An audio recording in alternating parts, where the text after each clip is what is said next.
हर रोज एक नई कहानी देखने के लिए चैनल को सब्सक्राइब करें और बेल आइकन दबाना ना भूलें।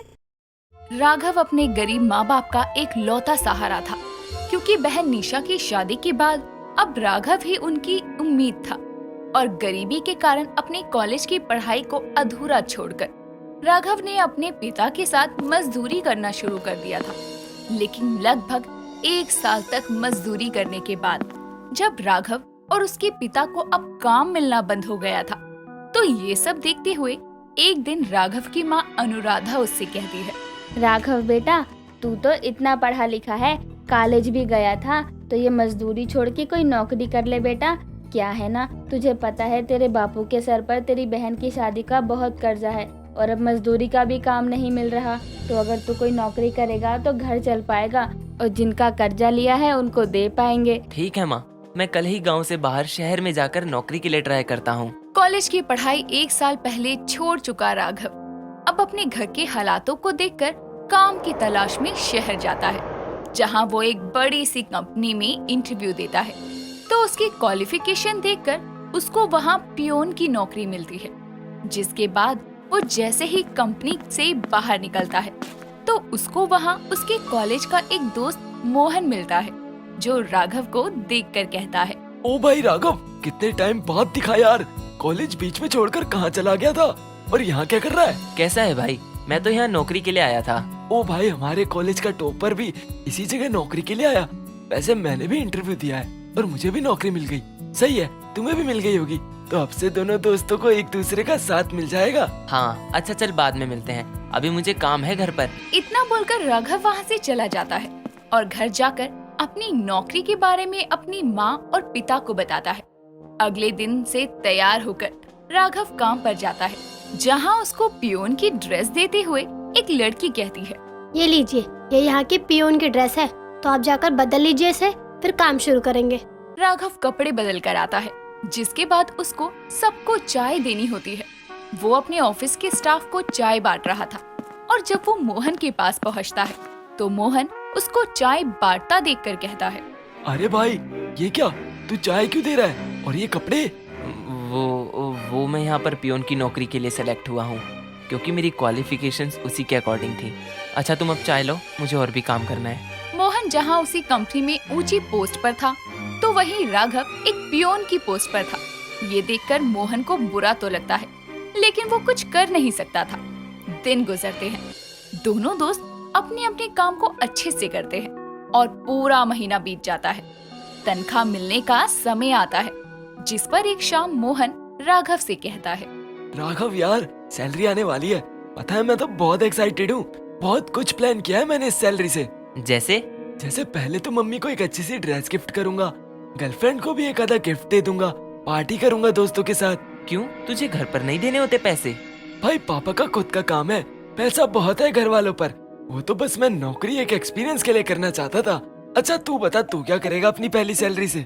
मैं पहले तो माँ को घर में राशन भरवाने के लिए पैसे दूंगा। पापा के ऊपर थोड़ा कर्जा है, तो उसको चुकाने के लिए थोड़े पैसे हर महीने जोड़ने हैं। दीदी के ससुराल में थोड़े पैसे भेजने हैं। इन सब में तू कहाँ है? मतलब तेरी कमाई से तू खुद पर नहीं खर्चेगा? भाई हम गरीबों की कमाई खुद के लिए नहीं, परिवार के लिए होती है। मेरे पापा ने किसी तरह मुझे 2 साल ही सही कॉलेज भेजा। आगे दीदी की शादी के चक्कर में पैसा नहीं हो पाया, इसलिए पढ़ाई छोड़कर काम करना पड़ा। अच्छा चलो, तुम्हारे तो जाने का टाइम होने वाला है, मुझे पूरा ऑफिस साफ करके जाना है। ऑफिस से निकलने से पहले सबकी सैलरी उनके अकाउंट्स में आ जाती है और राघव को ऑफिस से कैश दिया जाता है। घर जाते ही 1 महीने की कमाई सभी हिस्सों में बट जाती है और राघव के हाथ में कुछ नहीं बचता। अब उसको फिर से अगले 1 महीने के लिए मेहनत करनी थी। अब दोबारा से नया महीना शुरू होता है। राघव अपने काम में कोई कसर नहीं छोड़ता, लेकिन एक पियोन की सैलरी से उसका गुजारा चला पाना मुश्किल था। ऐसे ही एक दिन शाम के समय मोहन काम से निकलते हुए राघव से कहता है, ओए राघव, चलना, आज दोनों दोस्त चलकर कुछ बाहर खाते हैं, साथ काम करते हैं, लेकिन एक बार भी साथ में बैठे कुछ खाया नहीं। राघव अपनी जेब में से पैसे निकालता है और वापस उनको जेब में रखते हुए कहता है, मेरे पास इतने पैसे नहीं हैं कि कुछ बाहर से खा सकूं। थोड़े से पैसे हैं, मना कर देता हूँ। भाई नहीं, आज नहीं, घर जल्दी जाना है, फिर कभी। इतना बोलकर राघव वापस से ऑफिस के अंदर चला जाता है दोनों को काम करते हुए समय हो चुका था। एक शाम ऑफिस में चाय बांटते हुए राघव के हाथों से वहाँ की एक फीमेल एम्प्लॉय पर चाय गलती से गिर जाती है, जिस पर वो लड़की राघव को सबके सामने थप्पड़ मारते हुए कहती है, आंखें हैं या बटन, सारी ड्रेस खराब कर दी। I am so sorry madam, गलती से हुआ है, जानकर नहीं किया। रहने दो, गलती से किया। तुम पियून का ना काम में मन नहीं लगता है। तुम्हारी तो मैं अभी बॉस से शिकायत करती हूँ। ऐसे अनपढ़ गवारों को काम पे रख देते हैं। बस बहुत बोल ली तुम। अरे उसने कहा ना गलती से हुआ है। और क्या कहा तुमने, अनपढ़?